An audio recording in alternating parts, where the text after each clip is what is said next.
Selalu sehat, saudaraku. Di dalam nama Tuhan Yesus, terima kasih. Ini Bang Iksan ini Muslim. Ya, saya murtadin. Oh, Murtadin saya. murtadin sudah. Bagaimana jalan ceritanya Anda itu meninggalkan agama Islam? Ya, mungkin agak lama ya. Di salah satu ayat ini, Pak Edis, saya merenungkan ketika saya sudah memahami terjemahan tersebut. Dulu saya rajin ya, saya taat kepada Islam. Jadi saya menganggap yang saya baca setiap hari itu kata-kata yang mulia kepada sesembahan saya. Jadi pada waktu itu puji Tuhan ada yang suatu saya renungkan yang mana dalam kalimat ihdinas siratal mustaqim artinya tunjukkan kami jalan lurus. Jadi saya memahami itu berarti kalau saya setiap hari malah lebih setiap hari saya mengucapkan kalimat ini berarti saya dalam di jalan yang belok. Itu pemahaman saya. Jadi ketika itu tunjukkanlah kami jalan lurus. Berarti saya ini dalam keadaan jalan belok. Jadi saya mencari tahu di mana jalan yang lurus. Jadi saya baca di dalam itu saya jumpa ya di surah Al-Zukhruf 61 bahwa dikatakan situ inti dikatakan di situ Nabi Isa lah jalan yang lurus. Jadi ketika itu saya mencari tahu siapakah Nabi Isa ini. Saya mencari sebagai yang saya percayai bahwa Nabi Shallallahu Alaihi Wasallam bahwa dialah yang kami ikuti. Jadi saya anehnya dalam saya mencari ini saya tidak mendapatkan bahwa Nabi Muhammad yang lurus. Jadi dikatakan sini Nabi Isa. Jadi ketika itu saya cari ya siapa dia ini Nabi Isa. Jadi ketika itu pada itu saya baca ketemu di surah Al-Imran 45 dikatakan di situ Nabi Isa anak Maria, ya kalimat atau firman Allah. Tapi yang terkemuka di dunia dan akhirat. Jadi saya memahami itu dikatakan di situ akhirat artinya kalau dia nabi berarti nabi akhir. Jadi tiada lagi selain dia karena dia akhir. Jadi ketika itu saya merenungkan lagi kenapa dengan pemahaman kami dikatakan bahwa Nabi Shallallahu Alaihi Wasallam adalah itu nabi terakhir. Jadi saya menjanggal. Jadi karena saya renungkan itu Pak Edis pada waktu itu, saya berpikir berarti daripada saya bingung saya mencari tahu siapa yang menciptakan langit dan bumi. Oleh karena itu saya mencari kalau ada yang mengaku saya yang menciptakan langit dan bumi berarti dia Tuhan udah pasti. Jadi pada waktu itu Pak Edis saya membaca ya di surah Al-Hadi ayat 3 itu bahwa dikatakan situ dialah. Jadi Al-Quran itu sebagai saya Muslim sebagai pentunjuk dan oleh dengan di surah ayat 3 ini dikatakan dia yang awal dan akhir, yang zohir yang batin dan dijelaskan di ayat 4-nya itu dialah yang menciptakan langit dan bumi dan segala sesuatu. Jadi saya mencari tahu siapakah yang awal dan akhir. Seketika itu ya saya sudah mencari, saya baca hadis dan saya baca kitab lain, saya tidak mendapatkan siapa dia yang awal dan akhir, tidak pernah. Allah juga tidak pernah, aku yang awal dan akhir, tidak pernah. Tapi saya mencari tahu Pak Edis, mencari tahu pada waktu itu, saya tidak pernah menemukan, jadi saya mencari tahu di mana dia yang awal, siapa yang awal dan akhir. Jadi ketika itu saya percaya bahwa yang dikatakan di surah Al-Baqarah, bahwa wahai Muhammad, diperintahkan Allah, wahai Muhammad, kalau kamu ragu-ragu dan bertanya kepada kitab sebelum kamu, yaitu Taurat dan Injil. Jadi di dalam keimanan saya tidak pernah saya menemukan Taurat dan Injil. Jadi oleh karena itu pada waktu itu saya mengikuti apa yang dikatakan oleh Al-Quran. Saya mencari di Injil, ya, di Injil yang mana di Alkitab kepercayaan orang Kristen. Jadi pada waktu itu saya cari. Ketika itu waktu saya cari muncul di surah kitab Wahyu 22 ayat 13 dikatakan dia dengan sangat tegas. Jadi Tuhan Yesus ini sangat tegas dia mengatakan ya dengan tegas, akulah Alfa dan Omega, akulah yang pertama dan akhir dan aku yang awal dan akhir. Jadi ketika itu saudara pada waktu itu saya merinding ya. Saya merinding kok dia yang mengatakan akulah, tapi bukan dia menunjukkan dialah, tapi dengan tegas akulah yang awal dan akhir. Jadi oleh karena itu saya penasaran pada waktu itu saya mencari di mana yang saya cari tahu ajaran Yesus yang diajarkan kepada umatnya yang mengikuti dia. Jadi pada waktu itu saya mencari tahu itu, saya menemukan ajaran yang sangat mulia Pak Edis di surah Matius 5 ayat 44 bahwa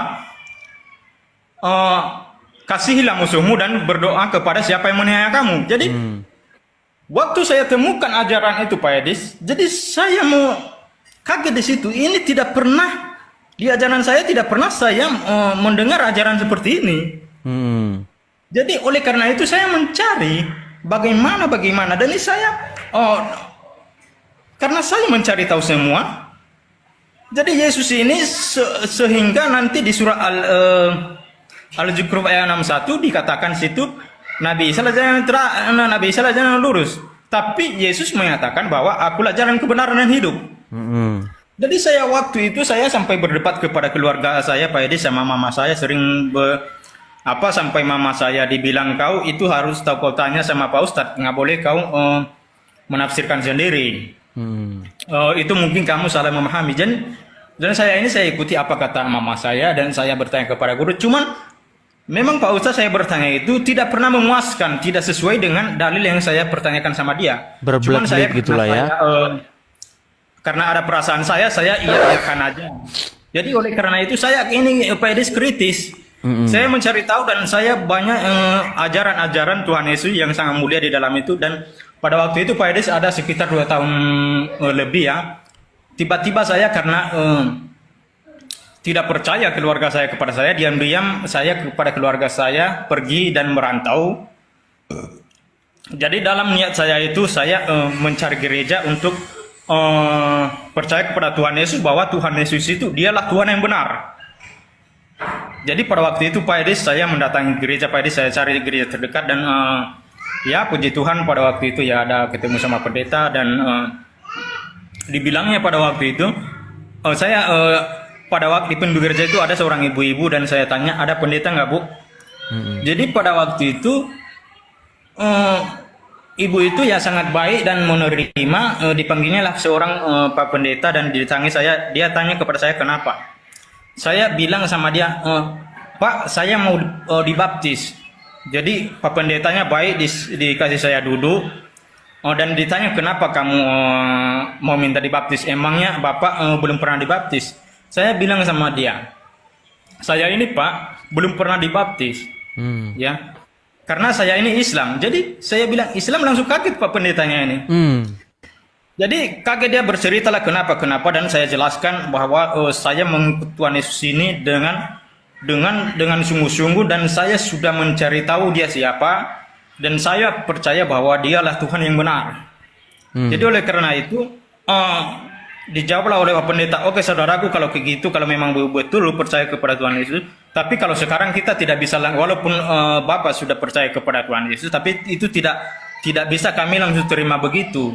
Tapi harus kau melalui pengajaran dulu, harus tahu kau arti baptis dan harus kamu mengenal Tuhan Yesus itu siapa sebenarnya.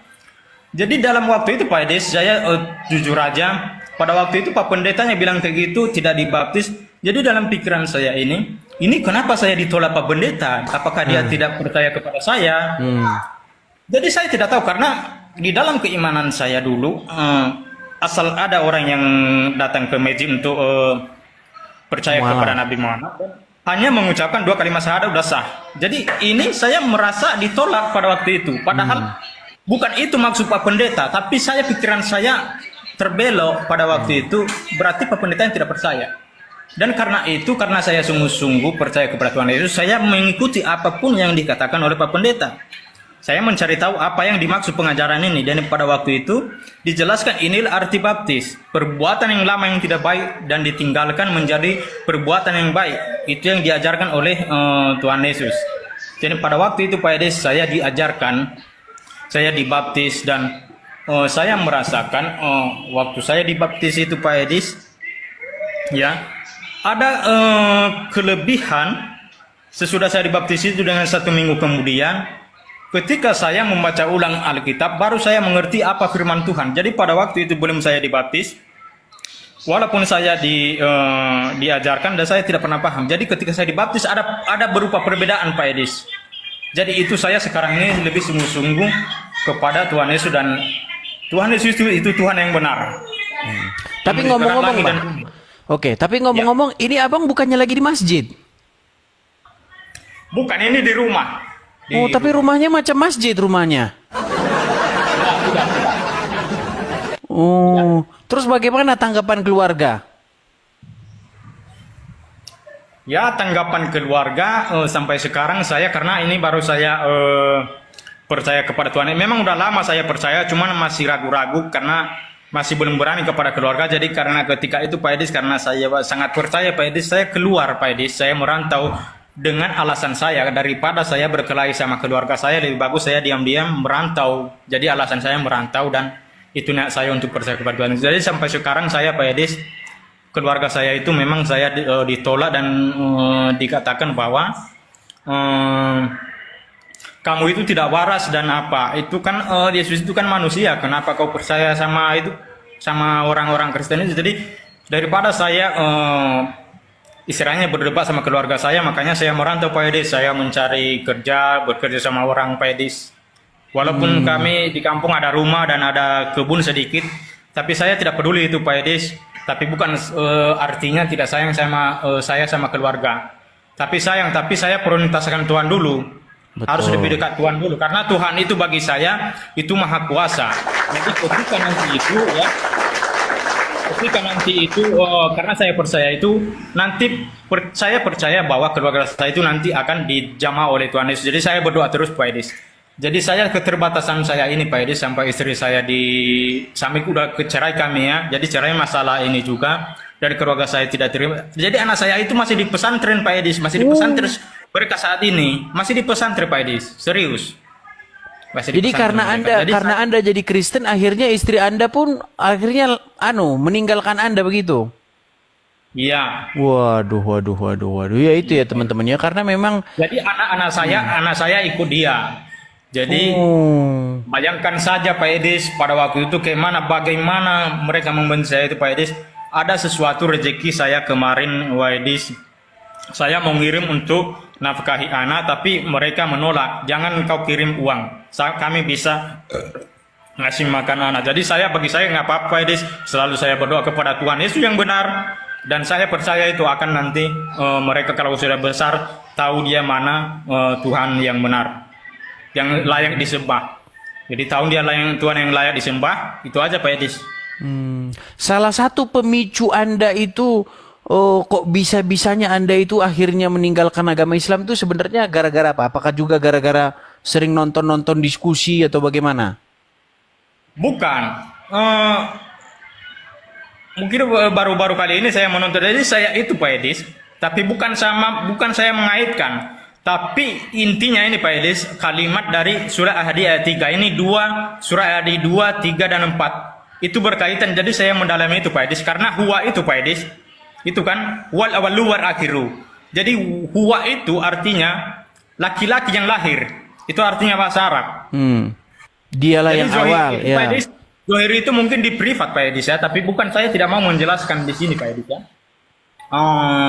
Mungkin Zohir itu lahir kalau bagi saya, karena saya ada Al-Quran lama yang kuno yang sudah lama. Itu Zohir itu artinya terjemahannya dulu lahir, bukan Zohir. Lahir dikatakan di situ. Dia yang lahir, yang batin, dan yang batin. Dia yang lahir dan dia yang batin. Itu dia Pak Edis. Jadi Gini Bang Ihsan, ini banyak yang menuduh Anda ini katanya settingan, bahwa Anda itu ini hanya settingan, bukan Islam beneran. Gimana? Apakah Anda setuju kalau kita kasih naik satu Muslim? Ya, itu tidak mau saya berdebat Pak Edis ya. Cuman saya mengatakan kalau saya bukan Islam pasti saya tidak tahu membaca huruf Arab. Tapi kalau saya sampai sekarang memang saya tidak tahu bahasa Arab, hanya bisa membaca. Dan itu semua bisa saya hafal-hafal huruf Al-Quran. Kalau Yasin, tapi jangan semua ya, tapi yang pertama aja. Yasin wal Qur'anil Hakim, innaka laminal mursalin ala siratim mustaqim tanjilal azizir rahim litunjira kama ma unjira abahum fahum ghafilun. Jadi saya jangan semua. Jadi jadi surah Al-Ikhlas. Sah ya, muslim ya. Lam yalid wa lam yulad wa lam yakul lahu kufuwan ahad. Jadi at-tahiyatul ini Pak Idris. Jadi ketika saya menunjukkan jari ini Pak Idris, at-tahiyatul mubarakatus salawatu taibatu lillah. Assalamu alayka ayyuhan nabi wa rahmatullahi wa barakatuh. Assalamu alayna wa ala salim. Jadi ketika saya mengucapkan asyhadu Allah gini Pak Idris ya. Jadi pas menunjuk itu kayak gini dia Pak Idris. Asyhadu an la ilaha illallah. Jadi pada illallah itu menunjuk. Jadi saya memahami itu bahwa tiada Tuhan selain Tuhan di Mekah. Itu saya memahami itu. Saya menunjuk Tuhan di Mekah. Karena di Al-Quran itu diperintahkan Muhammad untuk menyembah Tuhan di negeri Mekah. Jadi ketika saya at-tahiyatul, dari saya la ilaha illallah. Jadi tidak ada Tuhan selain Tuhan di Mekah. Itu makanya ditunjuk. Jadi kalau bukan Tuhan di Mekah, karena Tuhan itu berada di asri, di atas. Ketika saya la ilaha illallah, pasti ke kini tangan saya. Tapi pada waktu itu saya menunjukkan arah ke depan, arah ke kiblat. Jadi Tuhan itu menunjukkan dia di situ. Itu saya memahami, tapi bukan saya mengucap sini. Terima kasih. Oh, iya. Berarti sekarang ini Anda akhirnya malah ditinggalkan istri Anda, ya. Anak-anak Anda pun akhirnya malah juga ikut kepada istri-istri ya. Ya inilah memang ya teman-temannya jalan ya, hidup. mungkin saya kalau ayat sholat Pak Idis ya ketika Allahu Akbar kabira walhamdulillahi katsira wa subhanallahi bukratan wa asila inni wajjahtu wajhiya lillahi fadara samawati wa ardi hanifa minal wa ma ana musyrikin inna sholati wa nusuki wa mahyaya wa mamati lillahi rabbil alamin. Jadi itu jangan sampai selesai ya. Jadi pokoknya ada bukti untuk bahwa kalau mereka tidak settingan, saya tidak mungkin tahu bahasa ini. Saya tidak ada membaca-baca di sini, tidak ada. Tapi saya hafal di kepala saya, udah hafal semua. Iya, karena memang begitu Bang. Karena kalau tandanya orang Islam itu memang menurut orang-orang Islam haruslah bisa atau mengucapkan huruf-huruf Arab. Ya, memang seperti itu. Dan iya memang seperti itu ya teman-temannya, jalan hidup itu memang seperti itu. Banyak juga orang-orang Islam yang lain ya yang meninggalkan Islam akhirnya memang menanggung hal-hal seperti yang Anda tanggung sekarang ini seperti itu. Banyak cerita-cerita muslim yang lain yang juga seperti itu. Akibat dia meninggalkan Islam, akhirnya apa? Dia meninggalkan keluarganya dan lain sebagainya seperti itu. Ya itulah jalan hidup ya Bang ya. Lalu bagaimana ini pendapat Anda tentang diskusi-diskusi lintas iman yang ada di sosial media? Ya, saya bangga. Saya bangga kepada penjelasan dari orang itu Kristen. Jadi ketika mereka sering menjawab kepada saudara saya anggap memang saudara saya ya. Jadi selalu mereka tidak bisa untuk menjawab. Jadi ketika mereka tidak bisa menjawab itu, saya jadi iman saya lebih kuat kepada Tuhan Yesus yang bahwa Kristen itu benar. Jadi ada dalil semua lengkap. Jadi Alkitab itu semua bisa menjawab dengan segala apapun yang pertanyaan bisa dijawab dengan hanya Alkitab saja. Jadi itu kelebihan untuk sebagai menguatkan iman saya, itu aja sih. Iya, kalau orang Islam memang fakta dan kenyataannya ketika mereka saya tanya apakah Al-Quran itu lengkap, mereka bilang lengkap. Tapi ketika menjelaskan agama Islam, Qurannya nggak dipakai. Iya, mereka malah pakai buku-buku lain, buku syekh ini, kitab syekh ini, karangan ulama ini, buku karangan begini menurut kitab imam ini. Makanya saya heran Bang. Ya kan? Di mulut berkata Al-Quran adalah kitab yang lengkap dan sempurna, tetapi pada prakteknya kitabnya itu tidak dipakai untuk menjelaskan agama Islam. Malah menggunakan kitab-kitab lain. Nah, itulah yang terjadi di tengah-tengah umat Islam. Seperti itu. Makanya memang kalau dipikir dalam-dalam, makanya saya pernah melakukan tantangan itu Bang. Kalau ada orang Islam yang bisa membuktikan dia percaya Al-Quran, saya lompat dari Monas, saya bilang. Gitu. dan banyak hal-hal lain gitu Bang. Jadi misalnya seperti sunat begitu. Apakah Anda percaya bahwasanya Al-Quran menjelaskan segala sesuatu? Dia bilang, iya. Kalau begitu, tolong tunjukkan apa fungsinya sunat. Nggak percaya dia kalau Al-Quran menjelaskan tentang sunat. Nggak percaya. Tidak ada orang Islam yang percaya bahwa Al-Quran menjelaskan fungsi dan kegunaan sunat. Mereka pasti bilang, oh itu untuk kebersihan atau bersuci katanya. Di mana dalam Al-Quran bersuci itu sunat? Nggak ada. Ada sebuah riwayat atau sebuah informasi bahwa Ibrahim itu bersunat. Begitu. Jadi kalau memang kita ikuti narasi mereka memang seperti itu Bang. Ya, artinya Abang sudah meninggalkan agama Islam, itu sudah satu satu perpindahan lah dari kesesatan menuju jalan yang benar seperti itu. Karena banyak orang di luar sana beragama itu hanya ikut-ikutan Bang, tanpa pernah membandingkan, tanpa pernah mempelajari seperti itu. Seperti orang yang diberi uang palsu. Orang yang menyimpan uang palsu, dia tidak pernah sadar bahwa uangnya palsu karena dia tidak pernah membandingkan dengan yang aslinya. Seperti itu. Iya. Nah, saya itu sudah menghabiskan waktu belasan tahun untuk membandingkan Al-Quran dengan Injil, dengan Taurat. Saya bandingkan. Nah, ketika saya bandingkan, oh begini. Nah, saya melihat Al-Quran itu seperti kitab yang lepas-lepas begitu halamannya. Begini, lompat ke sini begitu. Di dalam Taurat diceritakan bagaimana Abraham itu sunat, kenapa dia sunat, apa maksudnya sunat itu, latar belakangnya apa. Ya kan, dijelaskan semua. Tetapi ketika saya baca Quran, sampai botak kepala saya tidak temukan ada Ibrahim sunat di Quran. Tidak ada. Lalu orang Islam berkata, Ibrahim itu sunat, katanya. Di Quran mana Ibrahim sunat? Oh, bukan di Quran, di kitab ini. Katanya Quran lengkap, sempurna. Ya memang kadang-kadang omongan itu hanya sekedar di mulut saja begitu, karena memang provokasi yang sudah diucapkan terus-menerus akhirnya dipercaya oleh banyak orang walaupun orang itu tidak pernah memeriksanya, seperti itu Bang.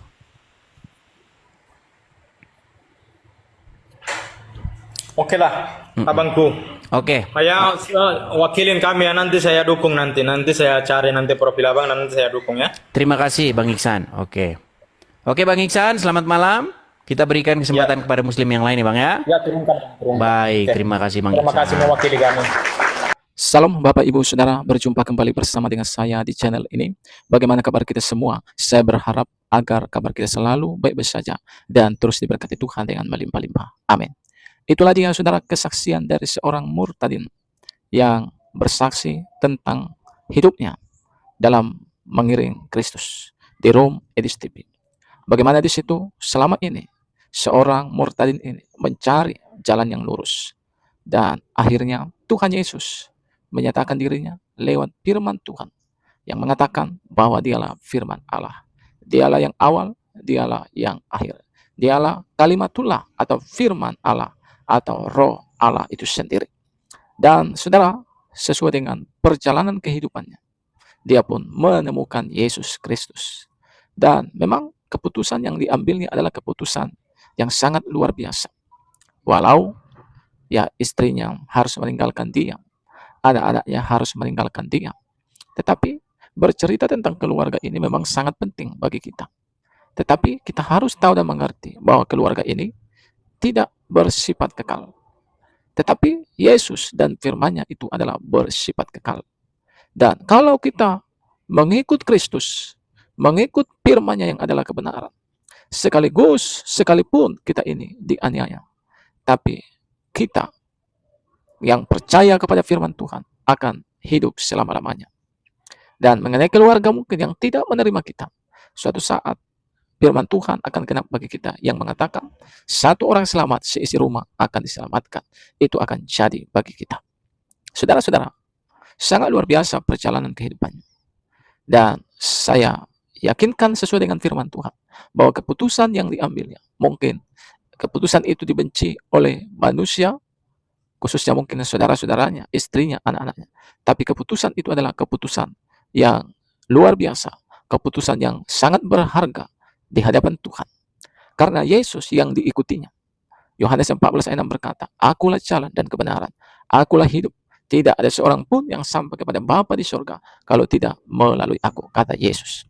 Dan dalam Kisah Rasul 4 ayat 12 dikatakan, keselamatan tidak ada di bawah kolong langit ini. Tidak ada nama lain yang bisa menyelamatkan. Hanya oleh nama Yesus kita dapat diselamatkan. Dan 1 Yohanes 5 ayat 13 dikatakan, bahwa kita yang percaya kepada Yesus anak Allah pasti akan memperoleh kehidupan yang kekal. Yesus juga berkata, kalian yang percaya mengikut aku tidak akan mengalami kebinasaan, tetapi kalian akan kubangkitkan pada akhir zaman. Saya mau sampaikan sedikit kepada kita, memang tubuh kita nanti akan mengalami kematian. Tetapi kematian itu ya justru akan membawa kita kepada kekekalan. Tetapi yang menjadi pertanyaannya, kekekalan yang kemana? Apakah kekekalan yang disebut dengan penghukuman di neraka? Ataukah kekekalan yang disebut dengan surga yang disediakan Tuhan bagi kita? Yesus katakan dalam Yohanes 14 ayat 1 sampai ayat berikutnya, ya, aku pergi ke surga untuk menyediakan tempat bagimu. Itu katanya. Dan suatu saat aku akan datang menjemput kalian yang percaya kepada aku, agar di mana aku berada, kamu pun berada. Jadi suatu saat Yesus akan datang membawa kita orang-orang percaya yang mengikut Dia dengan sungguh-sungguh. Sekalipun disertai dengan tantangan, aniaya, pencobaan, tapi Tuhan menjamin masa depan kita. Dia akan bawa kita ke surga. Dan di sana Tuhan mempersiapkan rumah bagi kita, di mana karat tidak bisa merusakkannya, pencuri tidak bisa membongkarnya. Tapi kita akan hidup selama-lamanya di surga. Itu sebabnya saudara, hari ini mari ambil keputusan untuk mengikut Yesus dan percaya kepadanya. Tuhan memberkati.